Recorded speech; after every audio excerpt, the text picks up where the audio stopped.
Hello and welcome to the 35 Minutes of Heaven we call the D1Baseball Podcast. I'm your host, Michael Patrick Rooney, and I want to let you know it's time to get ready for a new season of fishing fun with Academy Sports and Outdoors. Reeling the best gear at low prices every day. Plus, Academy offers easy ways to shop and save time like free 1-hour in-store or curbside pickup on academy.com orders. It is very early in my morning, although I just absolutely crushed that read, just for those of you keeping score at home. Speaking of people that just crush life, I've got Fitty Barrels. I've got Aaron J. Fitt here. I've got Sauce, Joe Healy. I've got Big Tex. I've got KR. Gentlemen, I was reflecting last evening about this college baseball season we call 2025, and I was shocked at how little I think I know about what's going on. Like, I'm just very confused. Every weekend, something happens that makes me even more confused. I'm blaming mega conferences. I think the mega conferences make the schedules very disparate, and it makes it really hard to sort through things. So that got me thinking about times in my life where Michael Patrick Rooney felt ill-prepared to do things. First place I went was Calculus 3 in college. Not sure how we passed that class, but that's not very fun. I'll tell you where it took me. I got my driver's license at age 16, and I remember coming out of that test that I passed, state of Pennsylvania, looking at you, putting you on alert, and turning to my father, the great Michael Patrick Rooney Jr., and saying, "Dad, there is no way I should be driving a vehicle right now. I stink at this," and they just gave me a driver's license. Am I the only one? Did you guys walk out of your driver's license test like, I'm ready for the Indy? I was scared out of my mind. I knew I sucked. Now, of course, it improves quickly, but anybody? How'd we feel coming out of that?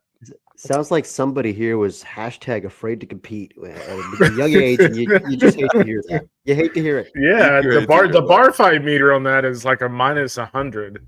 Well, I didn't go hide in my basement, just to be clear. I mean, I got out there and started ripping it up, but I thought it was 80 self-awareness. So I felt pretty confident about my driving skills. I'll just say this first. I've never had an actual wreck, but I'm pretty sure my mom took me out to learn how to drive like 4 times and then took me to the DPS to get my license. So very, very safe, but I can admit that I have not had a wreck. So knock on wood. I don't know if this was your experience, Kendall, learning to drive in Texas, but they have this deal and this frankly boondoggle in Texas where you don't have to actually take driver's ed, correct, or take an actual driving test. You can do what they call parent taught, which is just where you fill out some paperwork and your parent says, "Yeah, we drove this many hours over the course of this much time. Yeah, sure," and they sign it, and then as long as you pass the written test, you're good to go. And so my mom just lied about how much I had driven and turned it in. And I actually failed my written test the first time because I didn't crack the book at all. But I passed the second time. So all good there. But yeah, it is kind of unbelievable. Like, Runes, to your point, like, at least you actually took a driving test. Like I had never pulled a vehicle onto an interstate when I had a driver's license, until I had a driver's license. Like my first time turning onto I-45 and, had to crank that sucker up to 90 to keep up with the pace of traffic. The first time I did that was after I'd already been told I could legally drive. So there you amazing. go. That's See, that's the opposite of afraid to compete. What they're doing in Texas is just absolute mouthpieces in, buckle your chin strap. Your license comes with a firearm, Oh my goodness. Your care package. Yes. Boys, so let's I'm going to whip you guys around the country. It is we had some really interesting results. I will tell you one thing from over the course of the weekend. I've just been really focused on winning streaks this year for some reason. So I'll mention some of the fun ones. Like West Virginia has now won 14 in a row. They're in the rankings. The Beavs of Oregon State have won 10 in a row. They're now 30-7. They're way up the rankings. Dallas Baptist is kind of lurking again. They've won 9 in a row. And Fitzy, you know what we say. Hashtag rise up Brookline. That's right. 9 in a row for the Skis. Brookline and sinker. Hey, now. That's a good one. The shots on goal are thriving right now. It's time of possession is, and by the way, if no one gets that joke, please Google the Northeastern Huskies baseball scoreboard. it is versatile. It's really interesting, Runes, actually, when you mentioned Northeastern. I kind of wrote about them today in this postseason snapshot piece I put up. But, I mean, they now have a 4-game lead atop the Coastal Athletic Conference. The RPI is up to 35. And the thing about the Huskies, it's really interesting. I mean, if they win that league by 5 or 6 games, and let's say their RPI is in that 35 to 45 range, even as a mid-major, like, I think they're easily getting in. If they just totally dominate a conference like that, I think they're in a really good spot right now. So credit to Mike Glavin in that program. It just seems like it's a wash, rinse, repeat every single season with those guys. Love it. I want someone on their Twitter account to put a tweet out that says this: postseason resume. The Skis run the CAA. Period. Thank you, committee. Thank you for your time. Yes. Another fun thing that I will give this to you guys as homework for next week. Okay. I wrote down a list of my favorite, because, again, I'm perplexed by the Golden Spikes. So I wrote down a list of my favorite players that have no chance to get the Golden Spikes award. And I'll just give you guys a couple of them, but I want you to do this for next week. Like Rylan Galvan, I would love to get the Golden Spikes. That dude is just willing Texas to series. But here's where I was going with this. I had a Valley game over the weekend, and Indiana State has a first baseman named Thomas Emmerich, who's listed at 5'10". He's not 5'10". He's listed 168 pounds. Maybe I buy that. Again, he's their first baseman. Right. He was at 2 different junior colleges. Then he was with Tracy Archuleta, who, by the way, is super sharp. That was a great hire by Indiana State. He was with Tracy at Southern Indiana. Now he's at Indiana State. And Tracy, Coach Arch, described Thomas Emmerich as, we got a guy with no foot speed and no bat speed, but absolute winner deluxe. And sure enough, in our game, he's just like hacking at balls. He goes 4 for 6. He's just like a force of nature. He looks like the statistician. It's amazing. And then on the flip side, Evansville's first baseman was a freshman, Jake McGee, 5'7". 5'7" Ooh. first baseman. If I was the infielders, I might actually do like a hunger strike or something. Like, Coach, we're not. Please tell me we're not doing this. But in fairness, Jake McGee is awesome. First baseman. Yeah, he's going to play the outfield eventually, but he's a little baller, left-handed hitter. He's part of the future. So anyway, I encourage you guys to think about some of your non-GSA favorite players. It's kind of like an all-fit team is really what it is. Fitzy, is that a fair characterization? Just your favorites? I mean, it is to a degree, but I don't appreciate you disparaging the caliber of the all-fit talent base. We have plenty of talented players who are worthy of Golden Spikes consideration, who are also on the all-fit team. I just want to get that out there. How dare you, sir? How dare you, sir? So all right, so let's go to the Southeastern Conference. So all kinds of, Texas sweeps Auburn. Jared Spencer leaves the start. We're all kind of on pins and needles waiting to hear about that. South Carolina wins their first series over Ole Miss. Vandy sweeps Georgia because of course they did. A&M won a series at Arkansas because of course they did. You guys know I'm all in on the Hogs like you are, Fitzy, but they're now 7-5 in non-South Carolina Mizzou SEC games, and that doesn't feel awesome. And Kentucky, because of course they did, won a series at Tennessee. Joe, in the 2 games, and I guess I'll start with you. What I'm thinking about is like, what are trends and what are just results? But Tennessee, the running game, like Kentucky went 16 for 18 in stolen bases in those 2 games. Jeez. In 2 games, 16 for 18. How is that even possible? Like it was like they were invisible. Did they have invisible cloaks? Is that what they were doing? Yeah, actually, you nailed it. That's exactly what it was. Wow, you really sniffed that out, Runes. Yeah, I on one hand, it's like you got to hand it to Tennessee because this is not. Maybe it's worse this year, but this is not new. Like Tennessee never throws out runners. Like you go back to the year when they had to put Evan Russell behind the plate, right? And that was injury related and what have you. But really ever since Connor Pavloni, it's kind of been like this revolving door of catchers, most of whom have not had a lot of success throwing guys out. And then you combine it with a pitching staff, and this works for them. That pitching staff is I have to assume kind of taught to yes, they try to hold runners, but just they're not changing anybody's mechanics to deal with that. They don't do a lot of slide steps. They don't do a lot of, they just kind of focus on, I'm a pitcher, not a base runner holder, right? Like that's my impression of it. But it is a problem when you have a team like Kentucky that wants to get out and run. And now I think the book is out to the point where even teams that don't run have to start considering, do we just do something totally different against them? Because clearly it worked. And I would say while we're on that series, Runes, and talking about Tennessee specifically, I mentioned this in the group chat yesterday, but Kentucky's a team that I think is really taking advantage of the fact that, and Mark Etheridge wrote about this in one of his daily dish pieces last week, that the home run environment in the SEC is down. And you wonder if a series like Kentucky versus Tennessee is a good snapshot of how that's maybe changed the SEC a little bit this year, where yes, there's still guys hitting for power. Like, it's not like it's disappeared. It's not 2013 out there, but Kentucky's a team that in the offensive environment the last couple of years, there are some teams that would have just run away from them because they'd hit 6 home runs in a game and Kentucky couldn't keep up. That's not happening this year. And that's why Kentucky's in a bunch of close games. And if you're Tennessee, when you combine that environment with no longer having Dylan Dreiling, Christian Moore, Blake Burke, et cetera, they lost a lot of thump in that lineup. They still got some, but they lost even more. And a weekend like the one they had just now, not taking anything away from Nick McKay and Ben Cleaver, who both pitched great, but it's just not the same situation offensively for the Vols. And you wonder if they're having to learn on the fly how to deal with that. Yeah. Fitzy, let me come to you. Of those results in the SEC, is there any, like, again, I'm trying to decipher what's just, there's an expression for this, right? Like what's a signal and what's noise? Is that right, Joe? Yeah.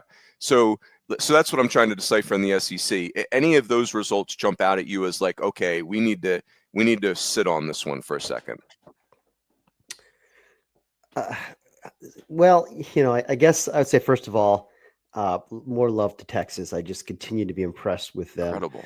I mean, a top 10 series once again. Auburn coming in here, no problem. Just sweep them. I mean, Right. Auburn coming off a sweep of LSU. When your ace doesn't finish his start, like if any weekend could get you spooked, and they're just like, whatevs, we got it. Yeah, and I know I feel like I owe Texas extra love because I was slow to react on Texas. I was skeptical for a while when they lost Max Ballou. I was spooked. Hand up, guys. I mean, these guys are just ballers. They're just winners. They're obviously really talented, but they just keep on winning, and they've got that. That's the team that's got that swagger, I guess, that it factor that Tennessee had last year, and various other super teams have had. It doesn't feel like they're built quite like a super team like some of the other teams in the past have been, but they're wired like one, I guess is how I would put it. And so, you get that hard wiring throughout your house, Kendall, like you got. You don't have to use the Wi-Fi. It just makes a difference. It makes your whole house better. They're definitely hardwired. They're hardwired. So yeah, that one stands out to me. Vanderbilt, even though I picked Georgia in this series, I've been trying to tell you guys, you're sleeping on Vandy. Yeah. And you Connor look up Fennell. all of a sudden. Yeah. Amazing. I mean, again, a guy that just is pitches above his talent. And then granted, he has talent, it's just a different kind of talent, right? I mean, maybe it's not 95, 97, but I mean, it still takes a kind of talent to pitch at 88 to 90 and have your fastball play up the way it does. Like that's deception is talent, pitchability is talent, command, excellent changeup. Like all these things are also forms of talent. So I don't want to undersell him, but he's not a fireballer and he's a badass. And I think that's cool. But I just think that, again, I think they're talented enough on the mound and they're getting it done enough offensively. But the whole Georgia, a very explosive Georgia offense at bay, the way they did this weekend, to me was pretty loud. So at this point, I mean, look at where Vandy is. It again, for all the lack of conviction that we've had in Vandy in the course of the season, I feel like as a staff, you look up and they're 30-10 and they're 11-7 in the league and they're number 3 in the RPI or something. I mean, like all of a sudden it's like, hey, wait a minute, like they might be not only a top 8, they might be a high top 8 when it's all said and done. Now I don't know if they'll keep this up, but right now that's the way they're trending. Go ahead, KR. Yeah, I was going to touch on a couple of things and then talk about A&M Arkansas a little bit. But, Dylan Volantis, we talked a lot about him, just the season he's had for the Horns. But, he was awesome again over the weekend against Auburn. I mean, this is a guy that in SEC play has a 138 OBA against SEC competition. When you play Georgia, LSU, and Auburn, and that's your OBA, that's incredibly impressive as a freshman. He's just had an outstanding season. I go back to Tennessee real quick.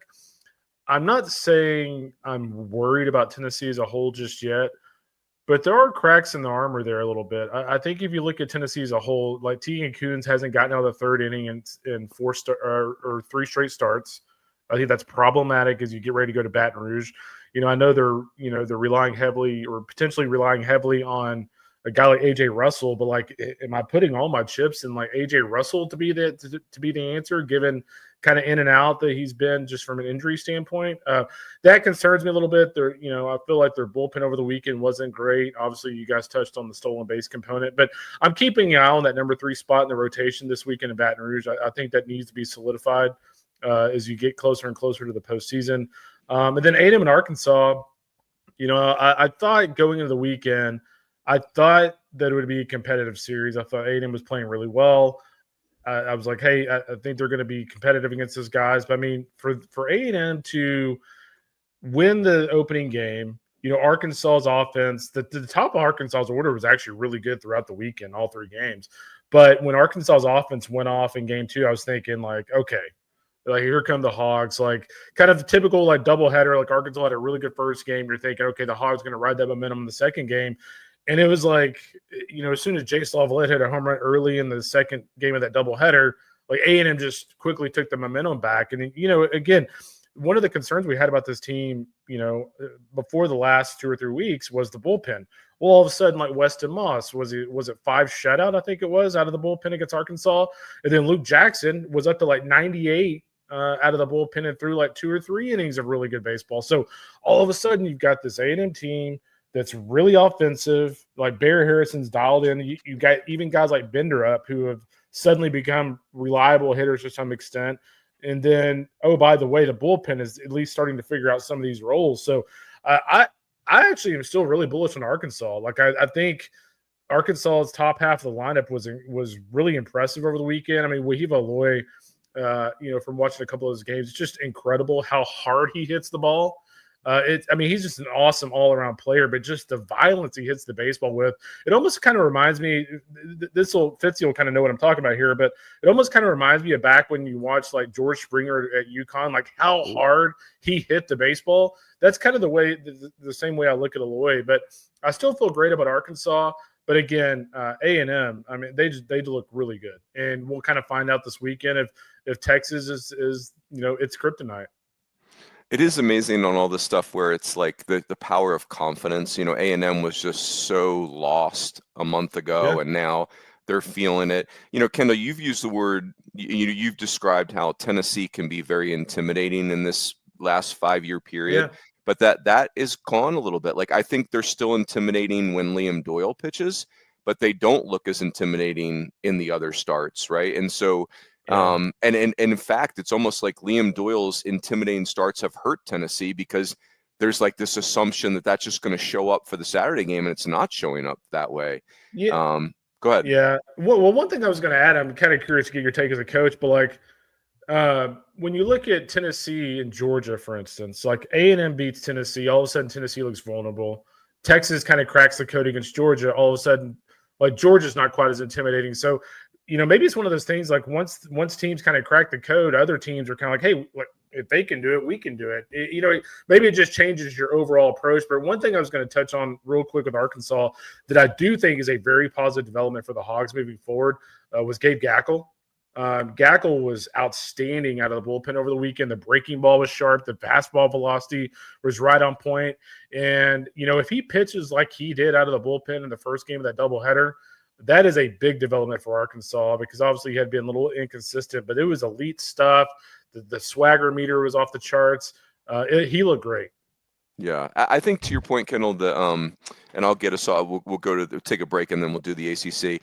That's the power of the SEC is like you can emerge from those 10 weeks without knowing exactly what your holes are and without having some serious scar tissue in a positive way. Like you're gonna get bloodied up a little bit, and I just think that serves them so well in the postseason, and that's what those teams are experiencing. Now, one thing I will say as a concern is, in this transfer portal era, a lot of these teams are new. Like these Tennessee kids, they've only been together for a few months, right? Like they've not been through, like Hunter Ensley has been through the ups and downs of a season, but most of these kids are kind of taking these punches together for the first time. So anyway, like I think that's interesting. And, putting a bow on Vandy, Fitzy, when you were saying that, like, hey, Braden Holcomb's got 10 hits in his last 5 games. Like they seem to have found a happy medium for him and for them there. Brody Johnston seems to be emerging. And, RJ Austin is like, I think I saw this, Joe, he's 0 for his last 28. And I just think if you're Vandy, like you've got your pitching situated, and RJ Austin is not going to be an 0 for 28 player for the rest of the season. There's no way. It's just, he's too good of a player for that. So I'm with you, Fitzy. Like if you haven't bought if you plan on buying some Vandy stock, you better get it soon. Because I think they are trending up in a big way. Runes, the other team I was kind of curious to get Joe's take on, since I think you watched a couple of these games over the weekend. Ole Miss, guys, we've kind of talked about them as a team that we wondered a little bit if they'd come back to the pack to some degree, and all of a sudden they've got back-to-back series losses: Tennessee, South Carolina on the road this past weekend. Brendan Stone had a really nice start for South Carolina. But, coming up, they've got Vanderbilt, at OU, at State, and then Auburn. That is not an easy stretch for this Ole Miss team. No, I think it's just a kind of like a market correction, if you will. Like, I think they were up to 6 at one point in our top 25, and it never felt like they were quite that.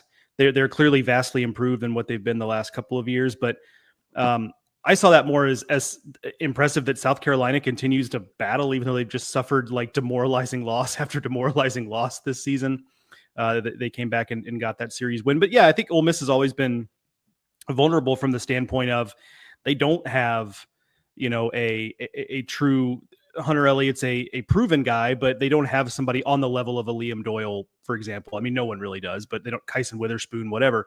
They don't have that. It's kind of 3 good pitchers, and they don't tend to go very deep in games. And if you have a game where your bullpen doesn't pick up some slack, they're going to be in a little bit of trouble. And when you combine that with the lineup just is good, but not great. Ole Miss is a team I'm not sure exactly what they hang their hat on necessarily moving forward. And when they face off against teams that get outstanding performances like South Carolina got over the weekend, I think they're just going to be vulnerable.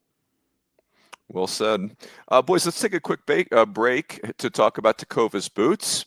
If you love our game and you know that smell, it's the one that brings you right back. Fresh cut grass, a broken-in glove made with real leather. It's exactly what you get with Tecovas boots. They're made for baseball people, whether you've been wearing boots your whole life or you're picking up your first pair.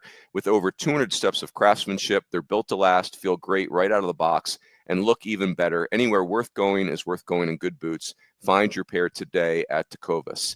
That read, I'm not giving myself as high as scores on that read, but we battled through it. Yesterday was 420. Speaking of take a bake. Bake and grass, yes. Thank you.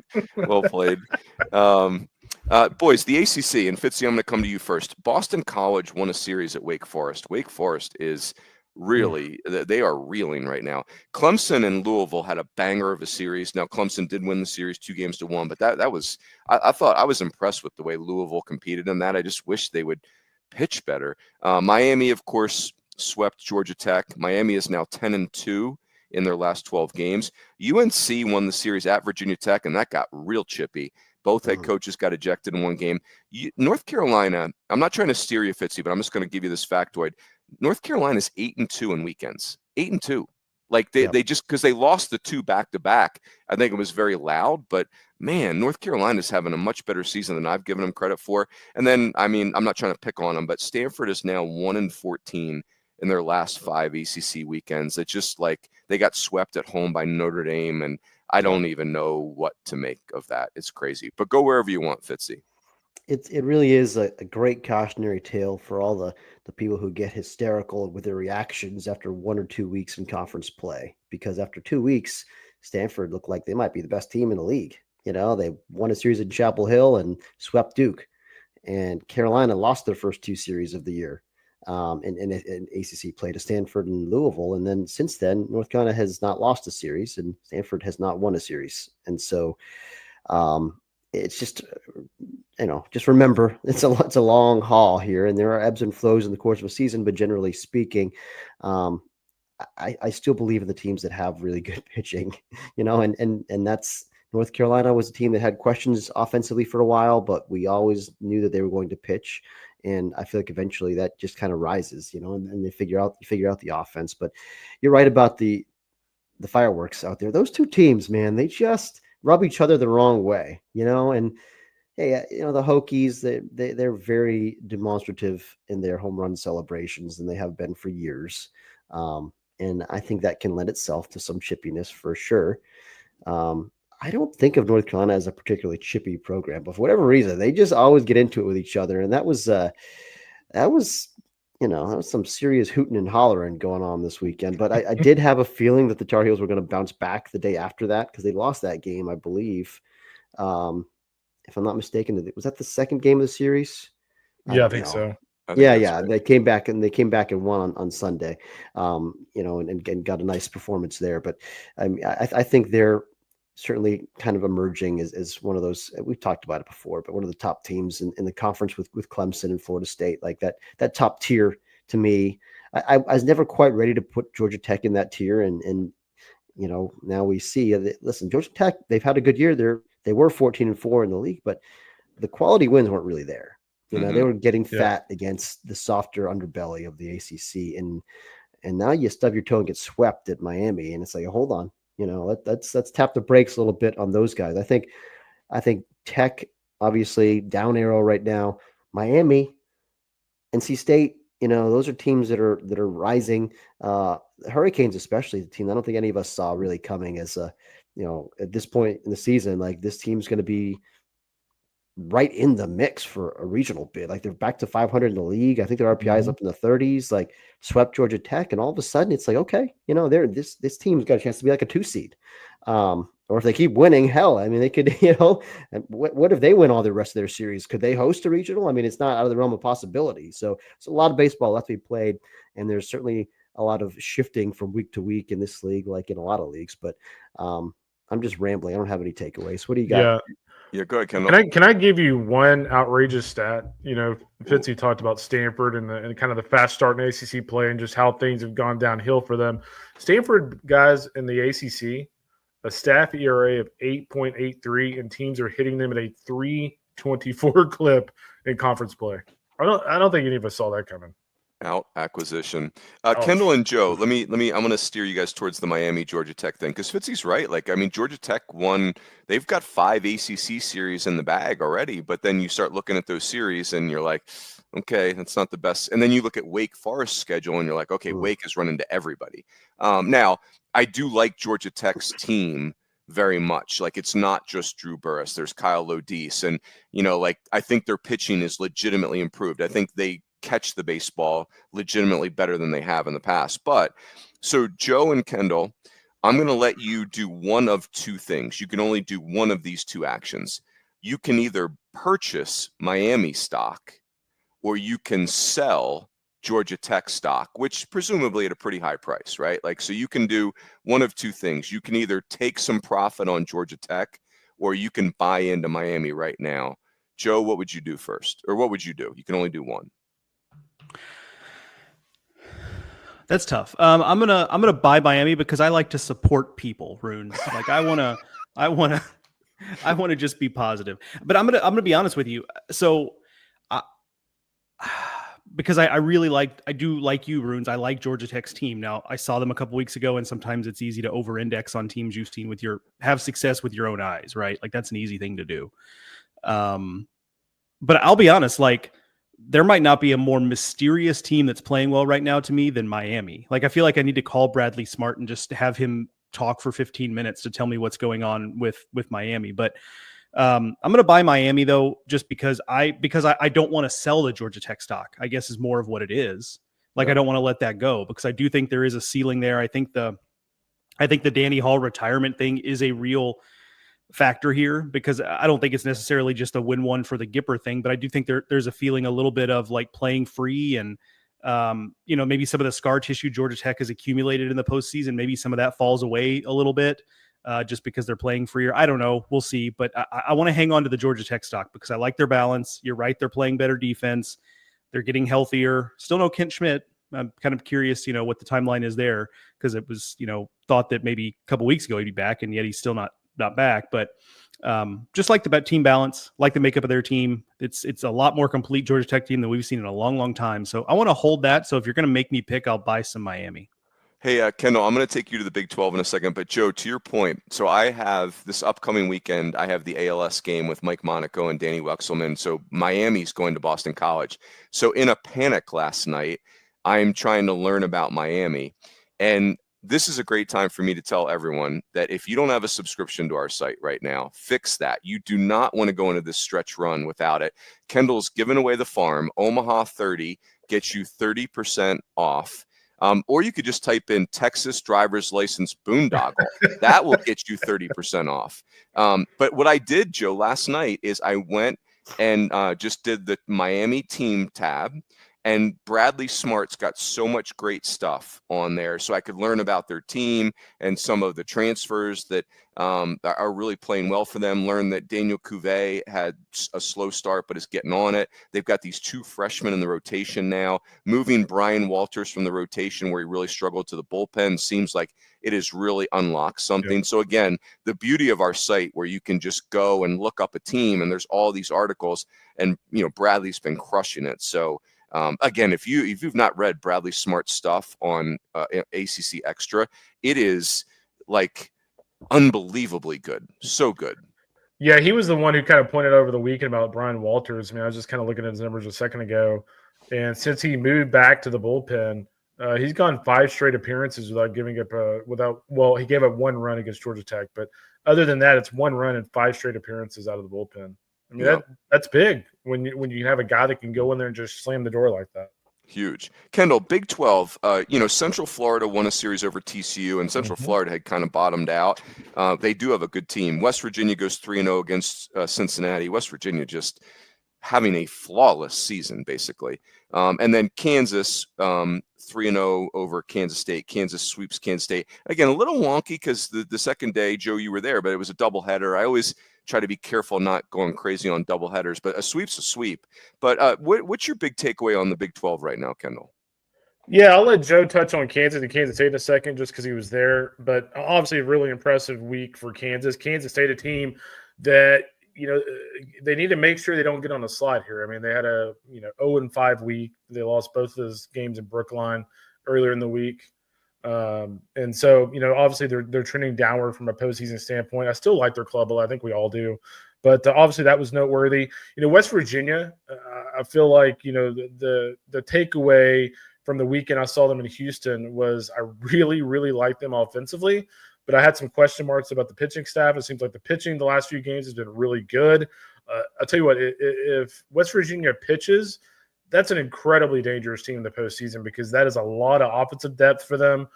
So West Virginia obviously just in an awesome spot right now. I think they're 2 games up in the conference standings. So they've got a little bit of cushion, heading down the backstretch. I did not see UCF winning that series against TCU, but give them a lot of credit, especially in the middle game. They only give up 2 runs to a TCU lineup that can go out there and score some runs. And so, again, UCF, a club that I think they went up like 20 to 25 spots in the RPI over the weekend with that series win over TCU. And then, Oklahoma State and Houston was interesting because they had the drama, I can't remember if it was Saturday or yesterday, to where there was a lot of stalling going on, very similar to the Kentucky A&M series. But that series ends 1-1. And that was a series that, frankly, for Oklahoma State, you really need to get that 3rd game in. They need wins at this point, and they were unable to do that. But Oklahoma State guys, they get crushed by OU midweek, and then they go 1-1 against Houston. I'm not ready to give up on them. I still like Oklahoma State's talent, but the door is beginning to close a little bit on them unless they finish very strong. And then Baylor loses the series opener to Utah, but I believe came back and won the final 2 games of that series to take that one. So again, that would have been a killer for them had they lost that Utah series at home, but they give the Bears credit for bouncing back. Yeah, I think you can like Oklahoma State, and also I would also acknowledge, because I'm generally with you, but that in the same way that we've talked about with West Virginia, and I don't know, pick a team we've had ranked in the Big 12 this season, and we always say like, just kind of still waiting on them to win a series against a team that we really, and like there's no high end in the Big 12 this year. But the flip side is there's really not much of a low end either. Like there's also no such thing as a series where you go into it and go like, all right, you can play C+ baseball here. And probably the teams we thought might be that are still pretty frisky, BYU, Houston, etc. So regardless, KU and K-State was a fun doubleheader. And I'm with you, Runes, on being wary of doubleheaders. But I'll say this, like, this wasn't like Texas A&M, Tennessee, where A&M, just kind of came out and blitzed Tennessee, and Tennessee just like got buried under wave upon wave of offense. Like K-State took a lead in the last game of the series, and the second game of the doubleheader, and KU came back. So they were still, playing hard and playing well, and KU just beat them. And I said this in our group chat over the weekend, like K-State is probably the more talented team. We've got more draft picks on that team. There's tools all over the place, but I think KU is just the better team. I mean, we saw that over the weekend. K-State kind of has a habit of kicking the ball around a little bit. They've got guys in the bullpen they still are running out there because they like their stuff, but their ERAs just aren't, that's good stuff, but not a ton of pitchability sometimes. And so I think KU just took advantage. KU's old. They've mastered kind of the, here's a guy from Minnesota State Mankato, which is, Jackson Hauge, and he's just going to hit 17 home runs. And that's just going to, like they've just done a really good job piecing together the roster at this point. Knock on wood, if you're a KU fan listening to this, like they'd kind of have to collapse not to have their first postseason appearance since 2014 at this point. They're tied for second in the Big 12. They're 12-6 in the league. They're subject to the same thing I just talked about, whereas just because they're in the Big 12, there's no series left in their schedule that they can't win, right? So it's not like the SEC where you look at the schedule and go, oh God, there's no way they can get out of this. But it was a big picture thing, though. Great atmosphere over the weekend in Lawrence. They've already set the single game, single season. I have to assume their entire season attendance record will fall or already has fallen. There's actually, you could feel a real buzz there in Lawrence for the baseball team. And I have to imagine it's the first time in a long time that that's been the case. And there's an outside shot. It is an outside shot, but they haven't won a regular season conference title since the 1949 Big 8 championship. They could break that streak this year. It's an outside shot because West Virginia's kind of got a leg up on them right now, but that is on the table. Amazing. Speaking of West Virginia, if I may, just a team that I feel like we do probably need to give a little more love to. And again, the caveat is what it is. I mean, yes, they still haven't won a series against a regional team because Cincinnati is okay, but they're not a regional team either. But that's still a good sweep. But here's what I like a lot of things about West Virginia's team. I just want to get that out there. And one of them is I actually like their arms. I know Kendall said that was something that he had some questions about. But like, I think the way that staff has come together, with obviously you've got Chase Meyer, who, I'm high on, but really has settled into that kind of elite stopper role, that multi-inning guy that can, they piggybacked him with Griffin Kern, who's just Griffin Kern to me felt like kind of this year's version of Derek Clark, just the, small school transfer D2 guy coming in who is left-handed with guts and guile and knows how to pitch and has solid stuff too. I mean, I don't want to sell him short on the stuff side. Like he's got a, real good field of spin and change up. And he's a nice piece that gives him a lot of stability at the front. And then Meyer coming in after him, just a totally different look. So then you've got like, Gavin Van Kempen, who's just a big bodied guy that has been kind of a longer term developmental project for them that, shown a big velocity in the past, but they kind of liked his field of pitch and they expected a big thing from him this year.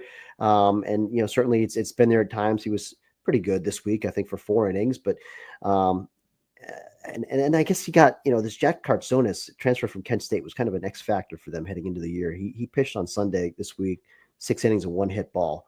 Guy who had like an elbow deal and made some nerve transposition surgery and a UCL repair, I think. And they just didn't know what they were going to get from him coming into it, but they liked his mentality a lot. And I think he's settled in and become a really nice piece for him as well. And I like their depth in the bullpen. They can mix and match. We've talked plenty about their offense, but give their pitching staff some love. I think it's actually come together pretty well here. And I think they're definitely a dangerous team that can get to Omaha. I mean, really, like if they're playing well still in June, look out. I mean, they've got that kind of upside. I really believe that from a talent perspective. It's really remarkable. I mean, first year for Steve Sabins. I mean, just what a run. Boys, let me give you, I got a final question for you at the end, but let me just rip through some other results. So in the Big Ten, Iowa swept Michigan. They're now 17-4. I just I'm talking to Big Ten administrators right now, not Big Ten coaches. The Big Ten has really a great cadre of coaches, but they don't get support. And we're going to have this House settlement, and the Big Ten is going to have to make a choice on whether they're in or they're out on baseball in the area of scholarships. And I'm just telling you, Big Ten administrators, Iowa is 17-4, but they've not played a West Coast school yet, and they're getting ready to. They're going to play Oregon and Oregon State. And Iowa also went 1-3 against Washington State. And the West Coast teams, Shotgun Spratling put this on Twitter. The West Coast teams are now 40-16 against the traditional 40-16 against the traditional Big Ten teams. And I'm not super open to we'll just move the season back a month and everyone's going to get better overnight. No, you have to invest. There's going to be a window where you can put scholarships into your programs. If you do that, they don't have to move the season for you guys to improve this. Oregon did win, an interesting series over UCLA. But again, I love the Big Ten schools. I love their coaches. If everyone else is going to jump their scholarships by 2x and you're going to sit there at 11.7, you plan on getting your lunch money taken again and again and again.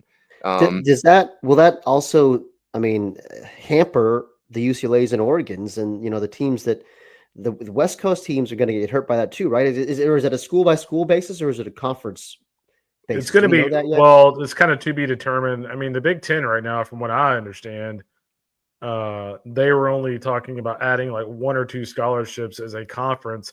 The thing I wonder though, is a lot of these conferences are moving, at least the talk has been, you don't ever really know till there's a final answer in a press release on it. But like a lot of these different schools and conferences have talked about, moving more to a model of just allowing programs to kind of do whatever they want to do. And if that happens, I think the West Coast programs will be fine, because I think the thing that helps UCLA, Oregon, USC, Washington is the fact they don't have quite as many sports as some of these traditional Big Ten schools. So, they can be a little bit more selective with the scholarships and be a little bit more, dispersed. There's a little bit more to baseball. But as of right now, it looks like it would be the conference. But I'm very skeptical that conferences are going to be able to set limits. I think it's going to be program by program. And a lot of the credit goes to like Clemson and like Arizona State already coming out and saying, hey, we're like giving baseball fully funded scholarships over time. Because what happens is when programs basically come out and say that, then everybody else kind of feels like, hey, like if they're allowing their schools to kind of do whatever they want, why in the world are we doing the same? And so that's why I kind of feel like the way of the wind is going to be just allowing those singular schools to do whatever. Yep. And I think in fairness, Kendall, you're right. Like the Big Ten administrators it's not like they're negligent. Like they have a real dilemma. They have so many sports, but I guess what I'm saying is don't sleep on baseball, Big Ten administrators. Yeah. Like there's a real opportunity for you guys here. And 2 takeaways from the weekend. I feel like out of the Big Ten, Oregon, that's a team that we've kind of gone back and forth with in our top 25 deliberation, just because there's not much meat on the bone in terms of the resume, at least before the weekend. But Grayson Grenzel, a guy we certainly praised a lot, had an outstanding start over the weekend. I want to say he threw a complete game against the Bruins. They get that big series win. Oregon's RPI naturally went up quite a bit. And then Iowa, they get that series win over the weekend, that sweep of Michigan. And that was a team that, in the Nerdcast last week, we struggled with a little bit, because it's like, hey, we really like this team because they're one of the Big Ten leaders. But, the RPI is like 80-90. Now, after that series sweep on the road, they're up to 57. So, Iowa now 2 games up in the conference standings. Iowa's in a pretty comfortable spot as of today. Yes. Let me just rip through these final results. UC Irvine swept Hawaii. Man, I want Hawaii in the NCAA tournament. I want to go to bat for them, but they got to kind of buckle their chin straps. They're now basically 500 in the Big West. Santa Barbara took their series from Cal Poly, so that's of interest. Yeah. They really pitched well. Top of the A10. The A10's been fun this year, and Rhode Island, Rhodey, is at the top, and my man Eric Genther, who's a Delco product, so I've got a rooting interest there. UConn has won 8 in a row now, because of course they have. Just they're gonna muck things up. I love that. The Beavs, we mentioned. This is just interesting to me. Like Oregon State, their final 3 weekends of the season are at Oregon, at Hawaii, at Iowa. So Oregon State, the roller coaster ride that is their season, which has been awesome, is not done yet. We mentioned the Northeast. Go ahead. Real quick, since you touched on the Beavs, I've gotten some flack from some Beaver fans, but one in particular who's a regular emailer who I appreciate, asking, why don't we talk more about Ivar Arquette when we're talking about Golden Spikes Award candidates? And, the reason, frankly, until now was the numbers just weren't there. Yeah. Like he was having a good year. And he's an elite prospect. He might be, the first of all these shortstops drafted, but his numbers weren't in the same category as a lot of those other shortstops. But all of a sudden you look up, a guy has 6 hits against Northridge on the finale of that series this weekend. And all of a sudden he's hitting, 383 with a 780. I mean, he's up into the top 20 in the country in OPS, just like that, which he wasn't. I mean, he was down, I don't know, less than 1100 or something. Now he's up to 1277 in OPS and with 15 bombs, and he is an elite player, and the numbers are starting to match it, and he could be a dark horse guy. If you're looking for that Golden Spikes dark horse, we're trying to find somebody. Keep an eye on Ivar Arquette.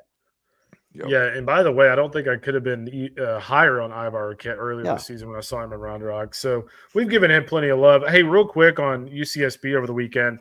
Obviously, one of the big storylines with them has been, Tyler Bremner and Jackson Flora just being a little up and down over the weekend, guys, in that big series win over Cal Poly. 17 innings pitched, 3 runs allowed, 2 walks, 22 strikeouts. UCSB is a problem if they're going to pitch like that on the weekend. 100%. Yeah, those are 2 big leaguers in their rotation. It's like, it's just weird that they, I think they're kind of similar to UConn in that, like, the next month we're starting to see that team really kind of formulate itself. Boys, the biggest result of the weekend, though, was my beloved Pards were swept by Army.